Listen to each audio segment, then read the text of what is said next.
Hello, in this video by Ignited Minds tutorials, the concept of atoms in physics for CBSE and other state board syllabus has been discussed in detail.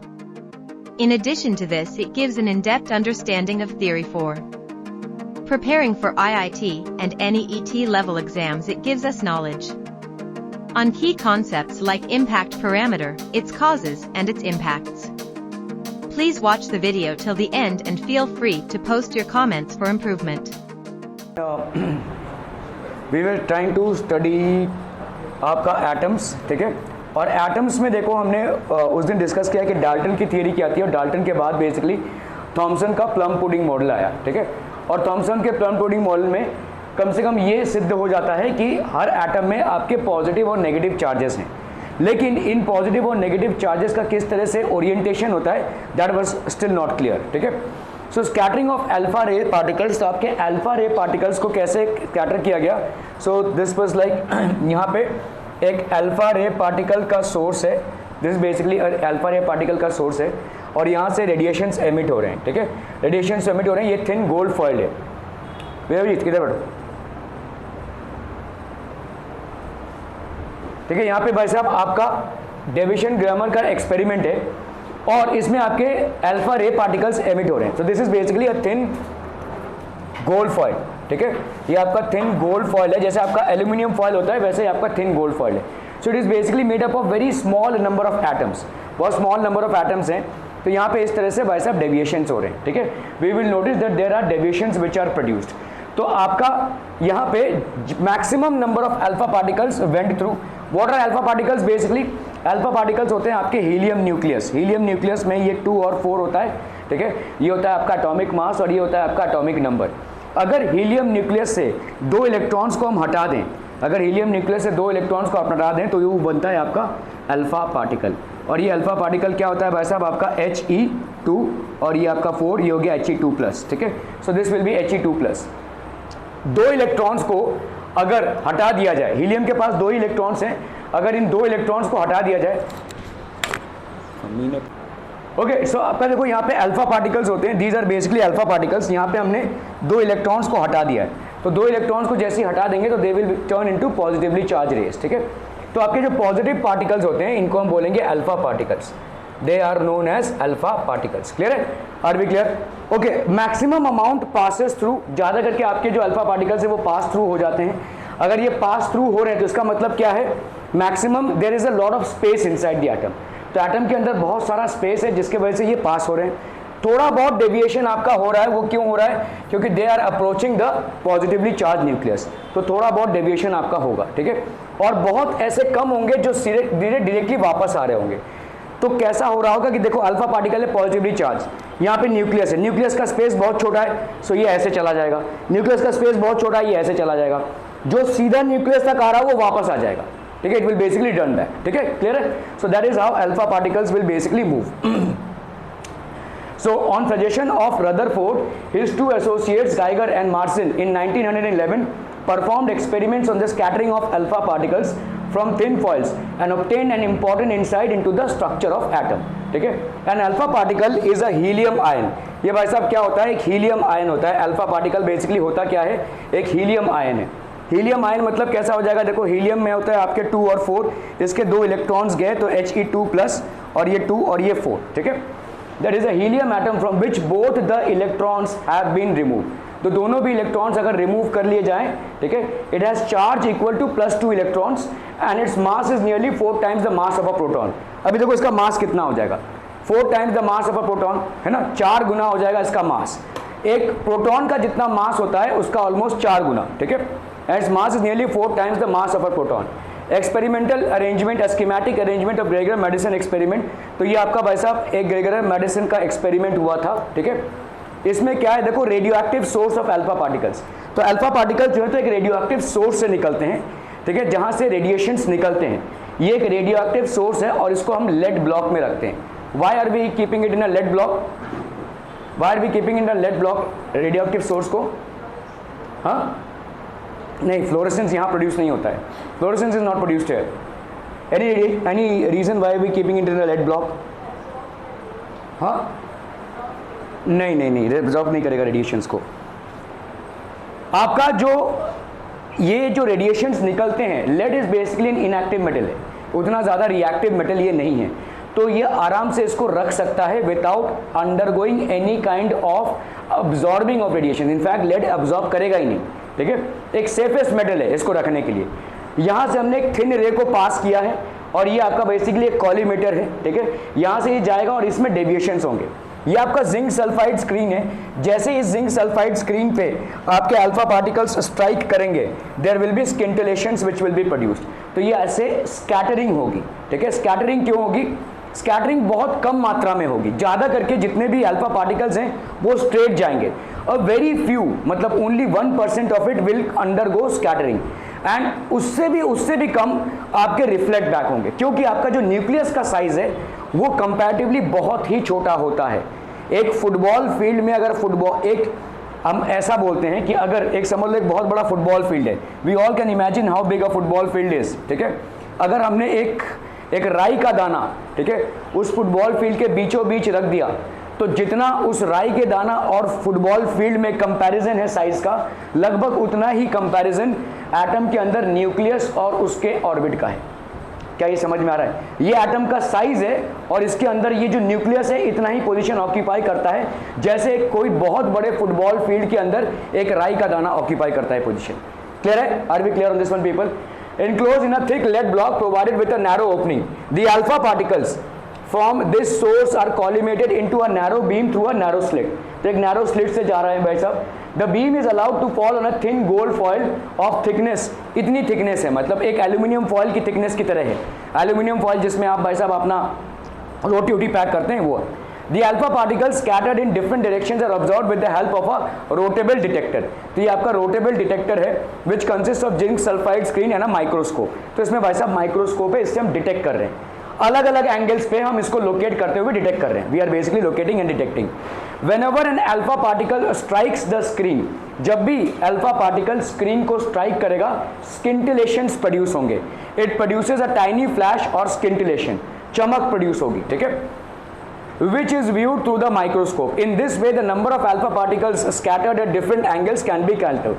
तो आपके जितने भी alpha particles scatter हुए हैं अलग अलग angles पे, उसको हम काउंट कर सकते हैं। The whole apparatus is enclosed in an evacuated chamber to avoid scattering of alpha particles by air molecules. ठीक है, एक इवैक्यूएटेड चेंबर पे है।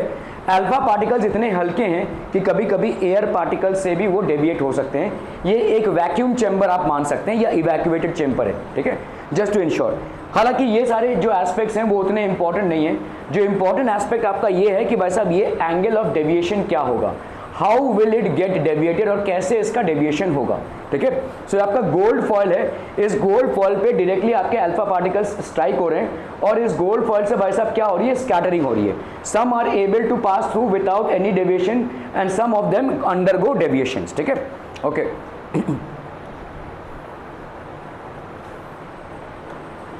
So as shown in the figure, a graph is drawn between the scattering angle theta and the number of alpha particles scattered at an angle theta for a very large number of alpha particles. तो हमने यहाँ पे देखा है भाई साहब number of particles scattered, कितने particles आपके स्कैटर हुए हैं, ठीक है, scattering angle theta in degrees. तो आप देखो यहाँ पे आपके डिग्रीज जैसे 20, 40, 60, 80, 90 बहुत ही कम ऐसे होंगे जो इतने हाई एंगल से डेविएट हुए हैं, ठीक है। ज्यादा करके कोई स्कैटरिंग प्रोड्यूस ही नहीं हुई। आप इस ग्राफ को समझिए, यहां पे हमने क्या प्लॉट किया हुआ है, नंबर ऑफ पार्टिकल्स स्कैटर्ड, ठीक है, number of particles scattered by a certain angle theta, number of particles scattered by a certain angle theta. और यहां पे हमने क्या प्लॉट किया हुआ है, यही जो एंगल्स हैं जिससे स्कैटर हुए हैं। तो बहुत ध्यान से देखो यहाँ पे 10 to the power of 7, 10 to the power of 6, इतने हाई नंबर ऑफ पार्टिकल्स का कोई डेविएशन है ही नहीं। ऑलमोस्ट क्या है, देखो ऑलमोस्ट जीरो डेविएशन है, मतलब ये ऑलमोस्ट सीधा सीधा पास हो रहे हैं। क्या ये समझ में आ रहा है? This high number of particles are passing without showing any deviation.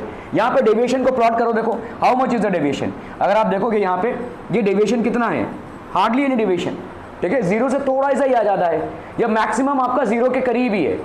अब इधर आते हैं, देखो 140 डिग्री का डेविएशन, 140 डिग्री का डेविएशन मतलब ऑलमोस्ट बाउंस बैक हो रहा है। हार्डली कितने पार्टिकल्स हैं, देखो हार्डली 100 पार्टिकल्स, ठीक है। यहां पे देखो द अमाउंट 10 raised to 7 और यहां पे देखो amount 10 raised to 2, less than 100 particles. ठीक है। सो आप देख रहे हो कितना स्मॉल परसेंटेज जो है वो स्कैटर हो रहा है, ठीक है। 60 डिग्री से स्कैटर हो रहा है, 80 डिग्री से। जैसे जैसे स्कैटरिंग की एंगल आप बढ़ाते जाएंगे, the number of particles will become lesser and lesser. Are we getting this people, ठीक है। इसका मतलब क्या हो रहा है, डायरेक्ट मतलब इसका ये है कि भाई साहब आपका जो सेंट्रली पॉजिटिवली चार्ज न्यूक्लियस है, जिसके वजह से पार्टिकल्स, हेलियम के पार्टिकल्स स्कैटर हो रहे हैं, उसका साइज बहुत ही छोटा है। The centrally positively charged nucleus, due to which scattering of the alpha particles which are positively charged is happening, is very small in size. Clear है, clear है, clear है people हम, ठीक है। So as shown, a graph is drawn between the scattering angle theta and the number of alpha particles scattered at an angle theta for a very large number of alpha particles. The above graph reveals the following facts. Most of the alpha particles pass straight through the gold foil or suffer only small deflections. तो आप देखो ये इतना बड़ा जो alpha particles का crowd है वो जनरली स्ट्रेट ही जा रहा है, ठीक है। Most of the alpha particles pass straight through the gold foil. इसको आप 8th स्टैंडर्ड में या 9th स्टैंडर्ड में पढ़ चुके हैं, है ना। लेकिन कितने पार्टिकल्स हैं ये आपने नहीं पढ़े थे, तो हमने यहाँ पे प्रॉपर ग्राफ से दिखाया हुआ है कि कितने पार्टिकल्स हैं और उनका एंगल ऑफ डेविएशन अगर हम प्लॉट करेंगे तो जैसे जैसे एंगल ऑफ डेविएशन को या स्कैटरिंग को बढ़ाते जाएंगे, number of particles will reduce phenomenally. बहुत ही कम हिस्सा जो है बहुत बड़ा डेविएशन सफर करता है, ठीक है। और वो इसलिए क्योंकि आपका न्यूक्लियस का साइज बहुत छोटा है। एक राई का दाना, मतलब आप सरसों का दाना मतलब जितना छोटा होता है, एक बड़े फुटबॉल फील्ड में उतना ही लगभग एक न्यूक्लियस, एक एटम के अंदर उतना ही साइज होता है, ठीक है। That's how small it is. और nucleus is centrally positively charge है, इसका मतलब बाकी का स्पेस क्या है, एम्प्टी है। इसीलिए अल्फा पार्टिकल्स फ्रीली पास हो रहे हैं, ठीक है। जैसे ही वो न्यूक्लियस के थोड़ा भी पास आ रहे हैं तो ऐसा डेविएशन होगा, और एकदम अगर स्ट्रेट हिट करने वाले होंगे तो पीछे आ जाएंगे। क्लियर है, समझ में आ रहा है ये। तो 140 डिग्री का एंगल या 180 डिग्री का एंगल जो आपको दिख रहा है, इसको हम स्पेसिफिकली डिस्कस करेंगे एक पैरामीटर के तहत जिसको हम इंपैक्ट पैरामीटर बोलते हैं, ठीक है। So we are going to specifically discuss on these things कि भाई साहब कितने एंगल से कितने amount of alpha particles deviate हो रहे हैं, ठीक है। So most of the alpha particles pass straight through the gold foil और suffer only small deflection. So बहुत small सा deflection हो रहा है, बहुत ही small deflection हो रहा है। Most of the alpha particles pass straight through, तो यहाँ नहीं है, हाँ तो यहाँ नहीं है, नहीं नहीं नहीं, ओके। तो very small amount of particles are undergoing any deflection, ठीक है। A few alpha particles about 1 in 8,000 get deflected through 90 degree or more. तो अगर आप देखोगे 8000 में से एक पार्टिकल आपका 90 डिग्री या ज्यादा से डिफ्लेक्शन हो रहा है, मोर देन 90 डिग्री का डिफ्लेक्शन हो रहा है। क्लियर है, समझ में आ रहा है। ऐसे जा रहा है, ऐसे हो गया, ऐसे जा रहा है, ऐसे हो गया। तो ये about 1 in 8,000। Occasionally an alpha particles get rebounded by gold foil suffering nearly 180 degree. Nearly 180 degree कब होगा, ये आपका सेंट्रली पॉजिटिवली चार्ज न्यूक्लियस से ये अल्फा पार्टिकल आ रहा है, जब स्ट्रेट इसमें आ रहा होगा तो ऑब्वियसली ये भी पॉजिटिवली चार्ज, ये भी पॉजिटिवली चार्ज, रिपल्शन होगा, ये वापस अपने रास्ते। तो दैट इज कॉल्ड 180 डिग्री का भाई साहब रिपल्शन, ठीक है। तो जिस रास्ते आया उसी रास्ते वापस गया, तो इसको हम बोलेंगे 180 डिग्री का भाई साहब, ठीक है। So occasionally an alpha particle gets rebounded from the gold foil suffering a deflection of nearly 180 degrees, ठीक है। ये 3 ऑब्जर्वेशंस थे, ठीक है। बहुत कम अल्फा पार्टिकल, ज्यादा से ज्यादा alpha particles will pass away straight, which gives us the conclusion that major chunk of the atom is basically empty, there is empty space, ठीक है। और जो आपका 90 degree 1 in 8,000 is suffering a deflection of 90 degree and approximately by sub occasionally an alpha particle gets rebounded from the gold foil suffering a deflection of nearly 180 degrees. Clear है, are we clear on these things people, समझ में? Okay, okay, okay.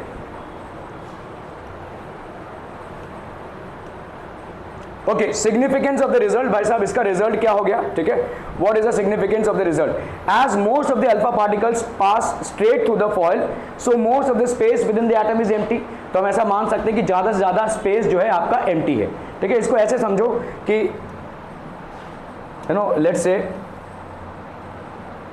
Devjit एक बहुत बड़ा चोर है, नहीं ऐसे बोल रहा हूँ, ठीक है।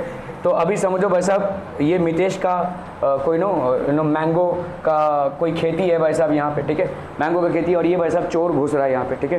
तो अगर जो तार लगे होंगे उनके अंदर बहुत सारा स्पेस रहेगा, so Devjit can easily pass through, right. So he will be able to easily pass through this, है ना। अगर तार होंगे ऐसे तो कोई काम का नहीं, यहाँ से तो आराम से पास कर सकता है वो, ठीक है। तो ये हमारा एटम का स्ट्रक्चर है, कि most of the alpha particles passing straight through it confirm that there is a lot of empty space. अगर समझ लो तारों का अरेंजमेंट कुछ ऐसे होता, will it be easier for Devjit to pass through this? Obviously not. तो अगर तारों का अरेंजमेंट ऐसा होता तब उसके लिए डिफिकल्ट हो जाता। तो अगर आपके maximum number of alpha particles pass हो रहे हैं एटम से, गोल्ड फॉइल हमने लिया हुआ है। गोल्ड फॉइल इसलिए लिया हुआ है, क्यों गोल्ड फॉइल लिया हुआ है? Any reason why gold foil? हाँ, तो गोल्ड आपका एक नोबल मेटल है, ठीक है, it will not react, yes that is one reason, ठीक है, गोल्ड आपका रिएक्ट नहीं करेगा, ठीक है, तो गोल्ड विल नॉट रिएक्ट, बहुत कम ही रिएक्ट करता है, it's noble metal and hence it has been chosen. Chemistry purposes के लिए हमने गोल्ड फॉइल को चूज किया हुआ है। तो ज्यादा करके अल्फा पार्टिकल्स आपके पास हो रहे हैं, it confirms that there is a lot of empty space inside the alpha particle. So the alpha particle has a lot of empty space inside it. Are we clear to this one people? हम समझम okay, चलिए। Okay, to explain large angle scattering of alpha particles, Rutherford suggested that all positive charge and the mass of the atom is concentrated in a very small region called the nucleus of the atom. So पूरा जो positive charge है वो एक बहुत ही छोटे हिस्से पे concentrated है, ठीक है, और वही हिस्सा क्या हो गया आपका न्यूक्लियस, जिसमें आपके क्या रहते हैं? Neutrons and protons. क्लियर है? समझ में आ रहा है? तो बहुत ही एटम का एक बहुत छोटा सा हिस्सा भाई साहब कहां पे रहेगा? आपके न्यूक्लियस के अंदर रहेगा। क्लियर है? क्लियर है? क्लियर है? ठीक है। To explain large scattering of alpha particles, Rutherford suggested that all positive charge and mass of the atom is concentrated in a very small region called the nucleus of the atom. The nucleus is surrounded by a cloud of electrons whose total negative charge is equal to the total positive charge on the nucleus. आपको मालूम है भाई साहब, हर एक atom आपका neutral होता है। Neutral क्यों होगा? इसके वजह से नहीं क्योंकि उसके अंदर चार्जेस नहीं है, इसके वजह से कि उसके अंदर जितने पॉजिटिव चार्जेस हैं उतने ही आपके नेगेटिव चार्जेस हैं। The number of protons and the number of electrons are equal. The nucleus is surrounded by a cloud of electrons whose total negative charge is equal to the total positive charge on the nucleus, so that the atom as a whole is electrically neutral. तो आपका atom क्या हो जाएगा? Electrically neutral हो जाएगा। Are we clear to this one people? हम ठीक है, ओके। द स्कैटरिंग, तो आप देखो कैसा हो रहा होगा स्कैटरिंग। ये देखो आपका भाई साहब maximum number of alpha particles की जर्नी है ये, ठीक है, ये स्ट्रेट जाएंगे विदाउट एनी डिफ्लेक्शन। अभी यहाँ पे हम सिर्फ डिफ्लेक्शन मतलब जहाँ पे स्कैटरिंग हो रही है, क्योंकि इतना सारा एम्प्टी स्पेस है, इस एम्प्टी स्पेस से बेखौफ भाई साहब बेधड़क आपके सारे जितने भी अल्फा पार्टिकल्स हैं वो आराम से मूव करेंगे, ठीक है। थोड़े बहुत जो डिफ्लेक्शंस हो रहे होंगे वो क्यों हो रहे होंगे, ठीक है। सो आप भी देखो ये एक अल्फा पार्टिकल है, ये यहाँ पे सेंट्रली पॉजिटिवली चार्ज न्यूक्लियस है तो रिपल्स होकर इधर चला गया। अभी देखो ये अल्फा पार्टिकल है, ठीक है, तो इसके वजह से थोड़ा सा ये अपलिफ्ट हो गया। ये अल्फा पार्टिकल है, थोड़ा सा क्लोज आ गया, इसके वजह से ये डाउन हो गया, ठीक है। तो आप देखोगे स्कैटरिंग जितना आपका अल्फा पार्टिकल न्यूक्लियस से क्लोज अप्रोच में आता है उतनी ज्यादा स्कैटरिंग होती है, जितना वो दूर रहेगा भाई साहब उतना नो स्कैटरिंग। क्या ये समझ में आ रहा है पीपल? ठीक है। The more further away from the nucleus is an alpha particle the lesser deviation it will show. The more close to the nucleus it comes the more scattering और डेविएशंस विल हैपन। क्लियर है? Clear है? Clear है people? ठीक है। सो इस तरह से हमको अलग अलग डेविएशंस मिल रहे हैं। अब देखो यहाँ पे ये वाला अल्फा पार्टिकल नोटिस करो, ये आ रहा है भाई साहब ऐसे स्ट्रेट, ठीक है, यहाँ पे भाई साहब पॉजिटिवली सीधा जिस रास्ते आया उसी रास्ते वापस गया, तो इसको हम बोलेंगे 180 डिग्री का स्कैटरिंग हो गया, ठीक है। यहाँ पे भाई साहब आया क्योंकि यहाँ पे पॉजिटिवली चार्ज है, यहाँ पे ऐसे बेंड हो गया। यहाँ पे भाई साहब गया लेकिन इसके पॉजिटिव चार्ज ने थोड़ा सा रिपल्शन क्रिएट किया, बोल के ये ऐसे गया। ये भी गया भाई साहब, इसके पॉजिटिव चार्ज ने रिपल्शन क्रिएट किया तो ऐसे गया, ठीक है। तो इस तरह से पॉजिटिव चार्ज के रिपल्शन के चलते आपका अल्फा पार्टिकल का स्कैटरिंग होता है, ठीक है। The scattering of the alpha particles is due to the Coulombic repulsion between the positively charged alpha particles and the nuclei। तो पॉजिटिवली चार्ज अल्फा पार्टिकल्स और न्यूक्ली में भाई साहब कोलम्बिक रिपल्शंस हो रहे हैं, there is constant coulombic repulsions. An alpha particle like 1 or 1 dash passing through the atom at a large distance from the nucleus experiences some repulsion and passes almost undeflected. तो भाई साहब undeflected जाता है, but alpha particles like 2 2 dash, इस तरह से आप देखोगे जितने भी अल्फा पार्टिकल्स होंगे जो पास आते जाएंगे उनमें भाई साहब क्या हो जाएगा, ठीक है, स्कैटरिंग होगी। Very rarely an alpha particle like 4, ये वाला, ठीक है, दिस, ठीक है, travels head on towards the nucleus. तो अल्फा पार्टिकल है भाई साहब पॉजिटिवली चार्ज और हेड ऑन न्यूक्लियस की तरफ जा रहा है, उसी रास्ते वो वापस आ जाएगा, ठीक है।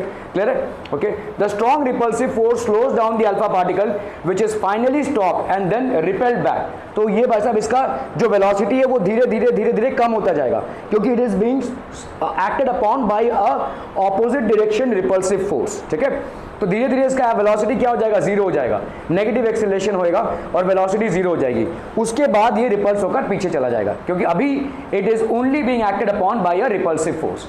Are we clear to this one people? हम समझम। Okay okay okay.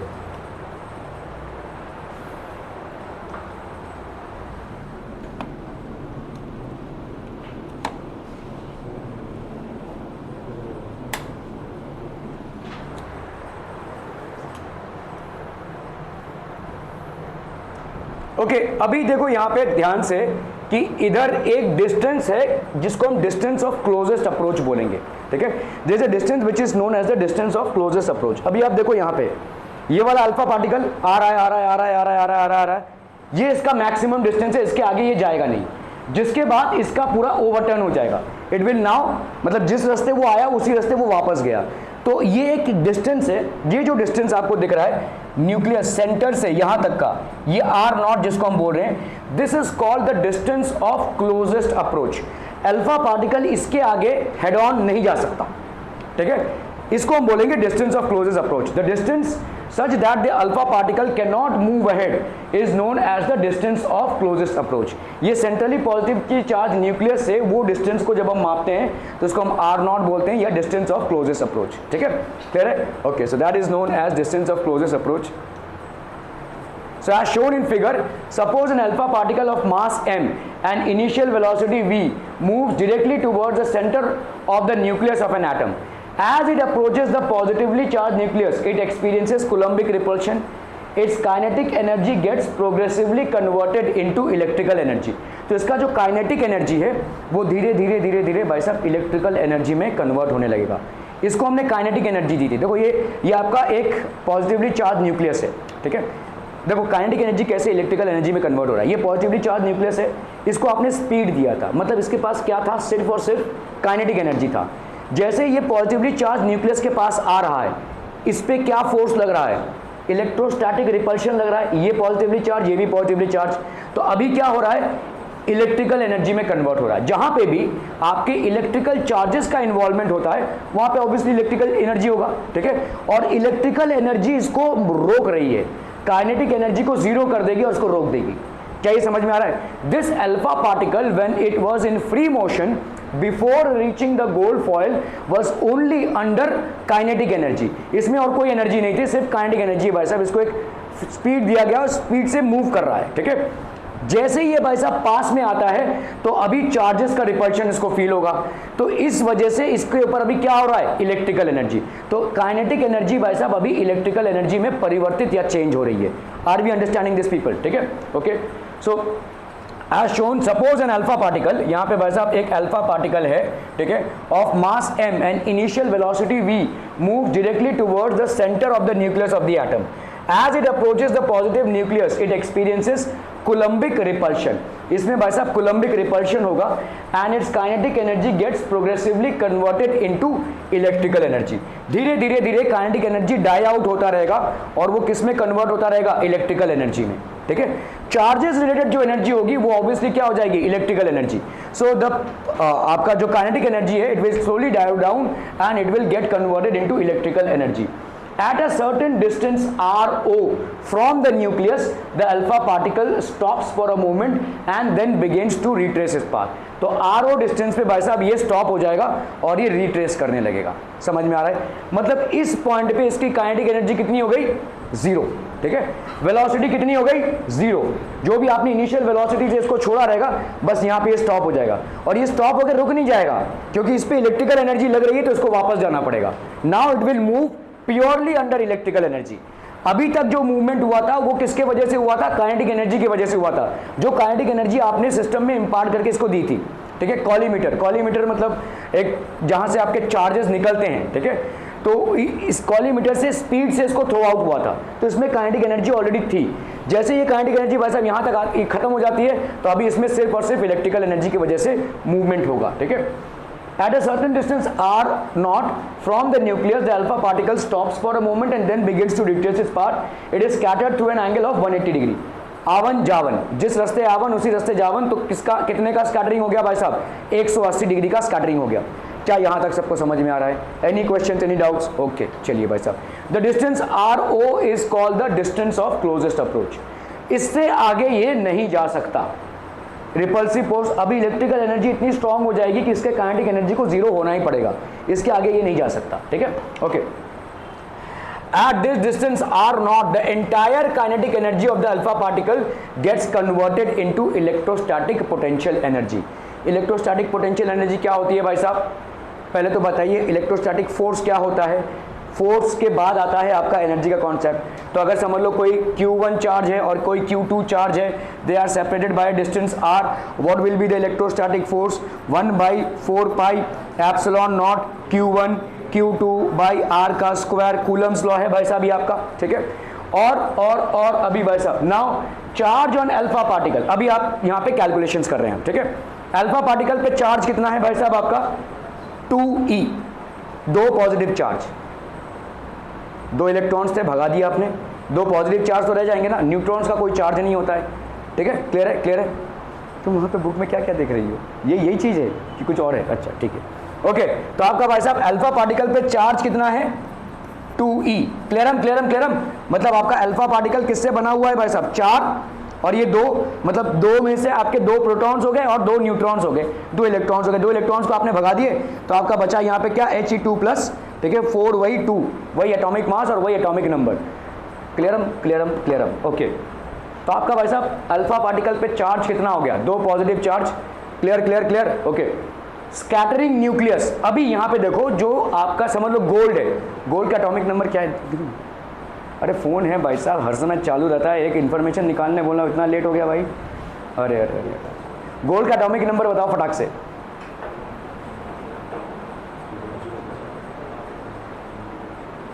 AU atomic number कितना है? ओके, तो आपका यहाँ पे गोल्ड का पॉजिटिव चार्ज कितना हो जाएगा? गोल्ड का पॉजिटिव चार्ज हो जाएगा 79, ठीक है। तो हम यहाँ पे 79E लिख सकते हैं। देखो समझो इस चीज को। E लिखने का मतलब क्या है? E मतलब होता है आपका 1.6 × 10⁻⁻19 कूलम। एक इलेक्ट्रॉन का चार्ज कितना होगा? 1.6 × 10⁻⁻19 कूलम। एक प्रोटॉन का चार्ज कितना होगा? 1.6 × 10⁻⁻19 कूलम। इतना ही फर्क है। Charge wise both are the same. Charge wise एक नेगेटिव है एक पॉजिटिव है, ठीक है। देखो अल्फा पार्टिकल जो है भाई साहब आपका, अल्फा पार्टिकल का कितना चार्ज है बोलो? 2 यूनिट्स ऑफ पॉजिटिव चार्ज। अगर 2 यूनिट पॉजिटिव चार्ज का है तो इसमें कितना चार्ज हो जाएगा बोलो? 2 × E लिख सकते हैं या 2 × 1.6 × 10⁻⁻19। क्लियर है भाई साहब ये? ओके, चलिए भाई साहब यहाँ पे गोल्ड का कितना चार्ज होगा? अगर हमने गोल्ड फॉइल यूज किया है as we did in Rutherford's experiment, what will this be people? आपका कितना है? 79 एटॉमिक नंबर है, मतलब आपके प्रोटॉन्स कितने हो जाएंगे न्यूक्लियस के अंदर? 79, ठीक है। तो ये हो जाएगा 79E। समझ में आ रहा है भाई साहब? ये 79 times of charge that is 1.6 × 10⁻⁻19। क्या ये समझ में आ रहा है? Are we clear on this one people? ठीक है। जितना आपका एटॉमिक नंबर होगा उतना ही उसका पॉजिटिव चार्ज होगा न्यूक्लियस के अंदर, ठीक है। तो गोल्ड का कितना हो जाएगा? 79। अभी क्योंकि हमने यहाँ पे गोल्ड का एटॉमिक नंबर नहीं लिया है, हम कोई भी फॉइल यूज कर सकते हैं। जनरली हम गोल्ड फॉइल क्यों सिलेक्ट कर रहे हैं? बिकॉज इट इज अनरिएक्टिव, ठीक है। तो अगर हमने कोई भी दूसरा एटम लिया तो उसके एटॉमिक नंबर को क्या लिखते हैं हम? Z। तो उसका भाई साहब चार्ज कितना होगा? Ze। Are we clear to this one people? ठीक है। तो total positive charge inside any nucleus of atomic number Z will be Ze। total positive charge inside any nucleus of atomic number Z will be Ze, and we already have an alpha particle which is approaching with a positive charge of 2e. Clear people? Okay, so charge in the alpha particle plus 2e, charge in the scattering nucleus कितना हो गया? plus Ze, where Z is the atomic number of the foil atoms. Clearly the radius of the nucleus must be smaller than R0. क्यों? कौन देख रहा है भाई सब?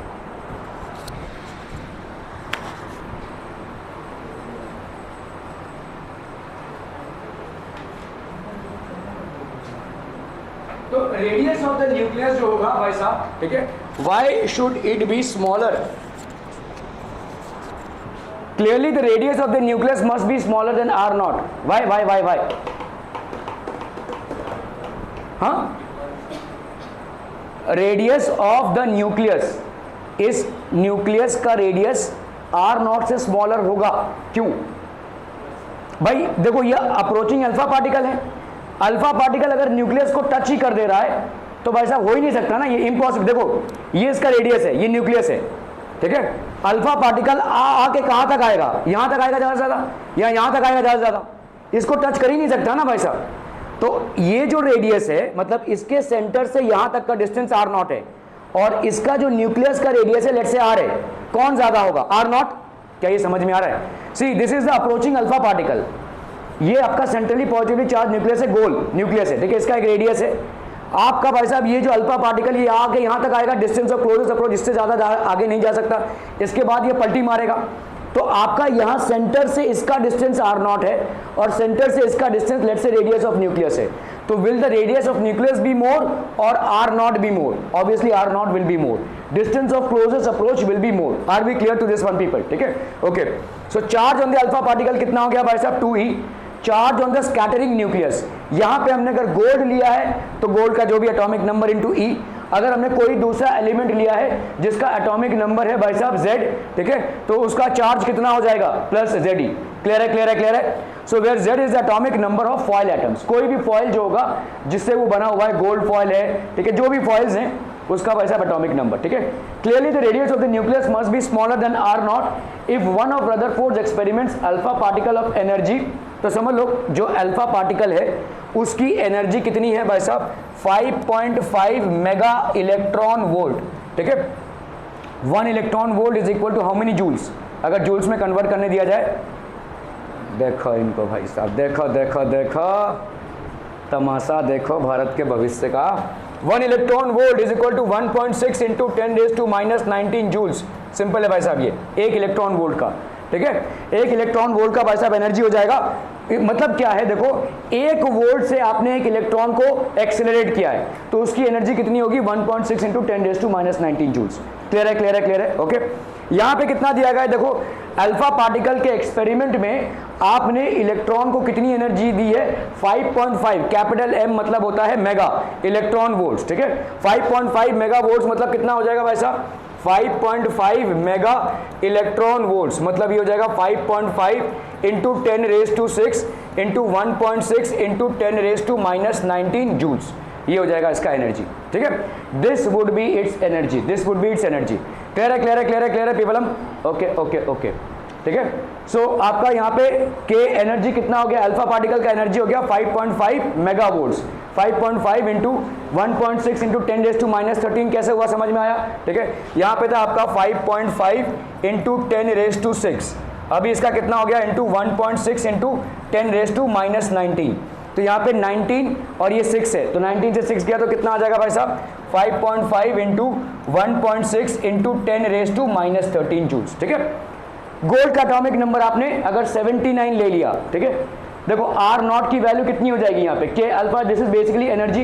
एटॉमिक नंबर आपका ये हो गया, आर नॉट की वैल्यू क्या हो जाएगी? 2kZe² के अल्फा। कैसे भाई साहब? अरे बोला बोला बोलो, हाँ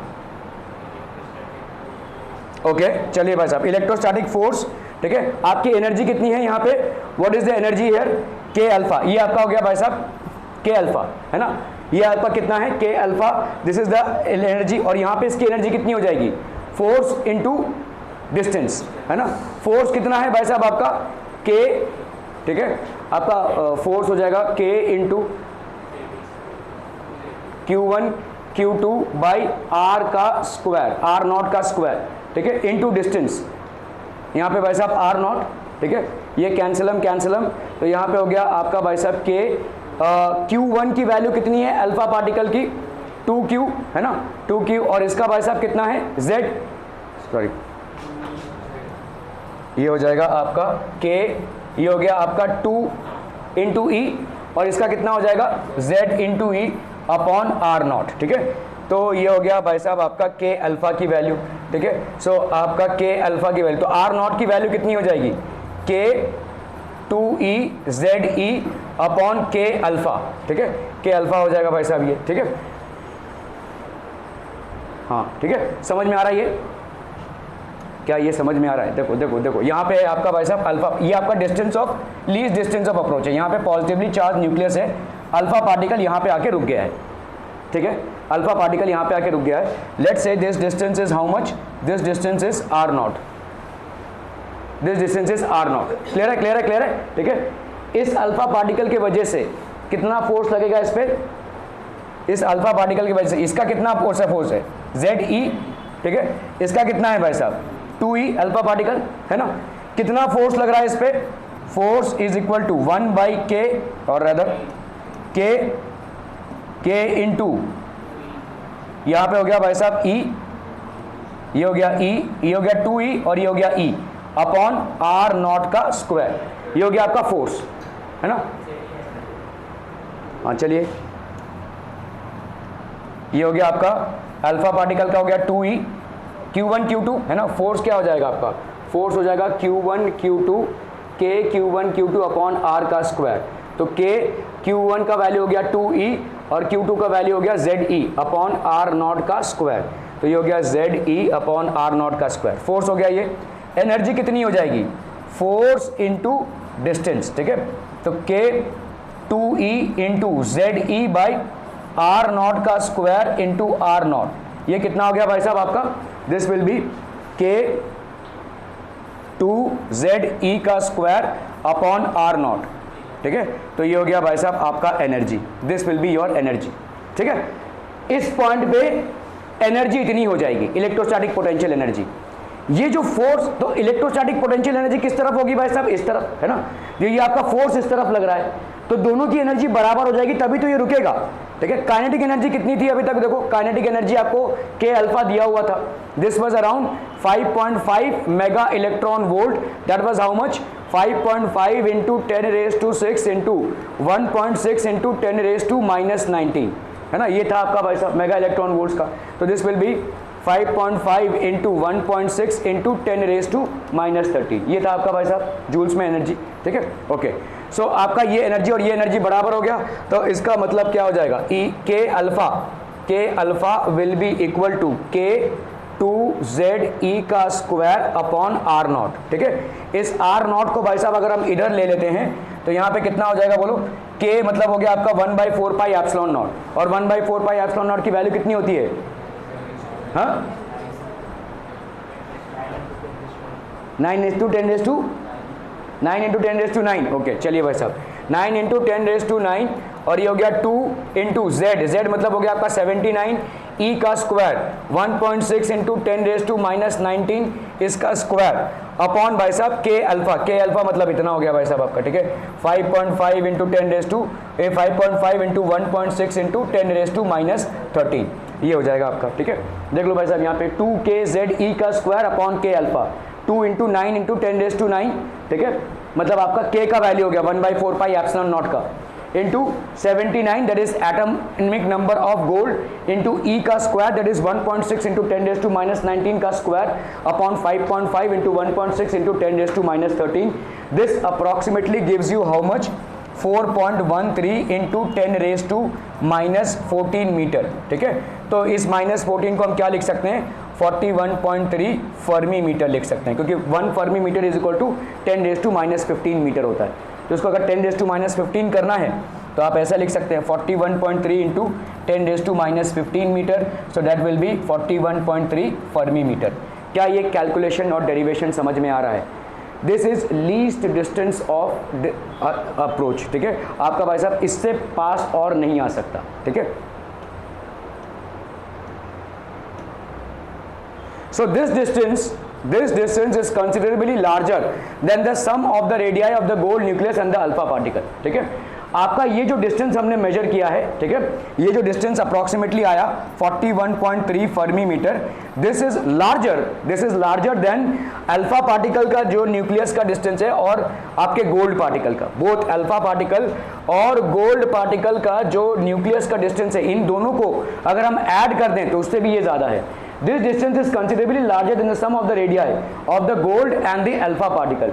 The radius of the nucleus is of the order of a Fermi, where 1 Fermi is equal to 10⁻⁻15 metre. एक फर्मी मीटर भाई साहब हो जाएगा 10⁻⁻15 metre. Clear? Are we clear on this one people? हम समझम.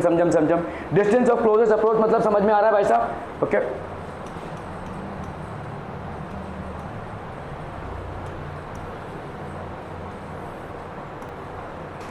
ओके, इम्पैक्ट पैरामीटर, ठीक है, what is impact parameter? तो देखो यहाँ पे the scattering of an alpha particle from a nucleus depends on its distance of closest approach to the nucleus और an equivalent length called the impact parameter. तो दो चीजों पे डिपेंड करता है, या तो आप इम्पैक्ट पैरामीटर में इसको कन्वर्ट कर सकते हैं या तो स्कैटरिंग में, ठीक है। ओके, तो आपका scattering, the impact parameter is defined as the perpendicular distance of the velocity vector of the alpha particle from the center of the nucleus when it is far away from the atom, ठीक है। so impact parameter भाई साहब आपका क्या हो जाएगा, is defined as the perpendicular distance of the velocity vector of the alpha particle from the center of the nucleus। ये center of the nucleus है, इससे भाई साहब perpendicular distance कितना है, ठीक है, when it is far away from the atom। from experiments one can notice the following points। for large impact parameters the repulsive force experienced by the alpha particle is speed, ठीक है। तो आपका अगर देखोगे भाई साहब, अगर बहुत लार्ज इम्पैक्ट पैरामीटर्स हैं, द रिपल्सिव फोर्स एक्सपीरियंस, अगर इम्पैक्ट पैरामीटर ये वाला जो डिस्टेंस है, ये देखो इम्पैक्ट पैरामीटर मतलब क्या है, समझ लो ये आपका अल्फा पार्टिकल मूव कर रहा है, ये आपका सेंटर का न्यूक्लियस है, यहाँ पे आपने सेंटर पे एक इमेजिनरी लाइन ड्रॉ किया है, जितना इस सेंटर से दूर रहेगा उतना उसका डेविएशन होगा कि कम होगा, कम होगा, है ना।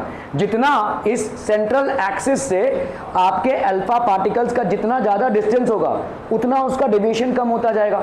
तो अगर हमने इस बी का इम्पैक्ट पैरामीटर का रिलेशनशिप निकाल लिया थीटा के साथ, we will be able to define how much scattering would happen if we know the impact parameter। समझ में आ रहा है ये, ठीक है।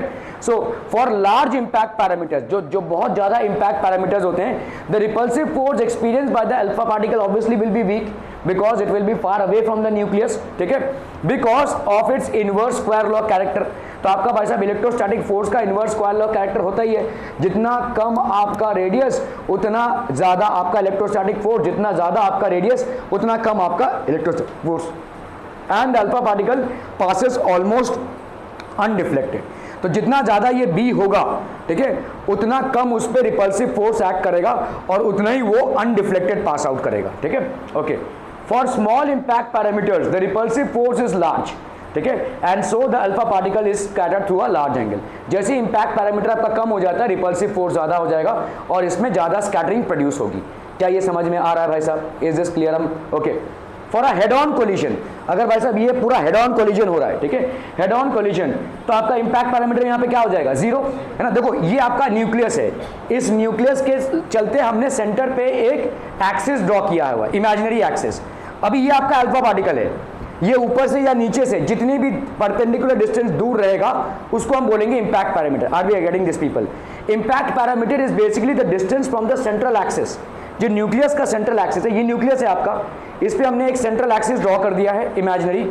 अभी ये अल्फा पार्टिकल देखो ऊपर से आ रहा है, तो इस अल्फा पार्टिकल के डिस्टेंस और इस सेंट्रल एक्सिस में जो डिस्टेंस होता है उसको हम बोलते हैं इंपैक्ट पैरामीटर। जितना ज्यादा ये इंपैक्ट पैरामीटर होगा उतना कम प्रभाव इस सेंट्रली चार्ज न्यूक्लियस का इसके ऊपर पड़ेगा और उतना ही कम डेविएशन होगा। क्लियर है? जितना ये इंपैक्ट पैरामीटर कम होगा उतने ही न्यूक्लियस के ये कोर्स क्लोज आएगा और उतना ही ज्यादा इलेक्ट्रोस्टैटिक रिपल्शन वो एक्सपीरियंस करेगा, and more will be the scattering. Is this clear? ठीक है। So for a head-on collision, when alpha particle just aims at the center of the nucleus, the impact parameter B is equal to 0। Impact parameter आपका क्या हो गया यहाँ पे? 0 हो गया। Scattering angle कितनी हो जाएगी भाई साहब? सीधा 180, सीधा वो रिबाउंड मारेगा, ठीक है। The alpha particle is reversed back along its original path। Thus the shape of the trajectory of the scattered alpha particles on the impact parameter and the nature of the field। The shape of the trajectory of the scattered particle depends on the impact parameter। तो जो आपका alpha particle का ऐसे जाना या ऐसे आके वापस आ जाना या अनडिफ्लेक्टेड जाना, ये सारी चीज़ें डिपेंड करती हैं कि भाई साहब वो न्यूक्लियस से कितना दूर पे है, और न्यूक्लियस से कितनी दूरी पे हम मापते हैं इसको इम्पैक्ट पैरामीटर से, ठीक है। Rutherford deduced the following relationship between impact parameter B and the scattering angle theta। आपके कोर्स में ये नहीं है। B is equal to 1/4 pi epsilon naught Z e square cot theta by 2 upon K, ठीक है। तो आपका ये हो जाएगा 1/4 pi epsilon naught। Z हो गया भाई साहब आपका जो गोल्ड फॉइल है उसका एटॉमिक नंबर, ई स्क्वायर हो गया ये कॉट थीटा बाई 2, थीटा हो गया आपका स्कैटरिंग एंगल। स्कैटरिंग एंगल मतलब ये जो भाई साहब आपका लाइन है, ये जो जा रहा है ये हो गया आपका थीटा, ठीक है, ये हो गया आपका स्कैटरिंग। तो अल्फा पार्टिकल का डायरेक्शन इस तरफ था लेकिन इस तरफ ये मुड़ गया, तो ये हो गया आपका cot theta by 2 upon kinetic energy of the alpha particle, कितना आपने उसको वेलोसिटी दिया हुआ है, ठीक है। So again b impact parameter is equal to 1/4 pi epsilon naught under normal conditions 1/4 pi epsilon naught can be taken as 9 × 10⁻⁹ z e square cot theta by 2 upon kinetic energy that is half mv², ठीक है। तो फिर से आप देख लीजिए भाई साहब, इम्पैक्ट पैरामीटर का फॉर्मूला ये रदरफोर्ड ने डिवाइस किया था, this was impact formula that is equal to 1/4 pi epsilon naught ze² cot theta by 2 upon kinetic energy that is half mv²। ये हो गया क्या भाई साहब, kinetic energy of alpha particle, ये हो गया kinetic energy of alpha particle. इसकी वैल्यू हमको मालूम है, under normal conditions it will be 9 × 10⁻⁹ z हो गया भाई साहब एटॉमिक नंबर ऑफ गोल्ड और whatever foil you have chosen, foil material, ठीक है। एटॉमिक नंबर ऑफ गोल्ड और atomic number of the foil material. Theta आपका क्या हो जाएगा, theta will be the scattering angle of alpha particle, ठीक है। Half mv² kinetic energy of the alpha particle. Are B clear to this one people, हम समझ में आता, बहुत बढ़िया। जाइए भाई साहब उधर जिनका बायोलॉजी है, thank you so much for your valuable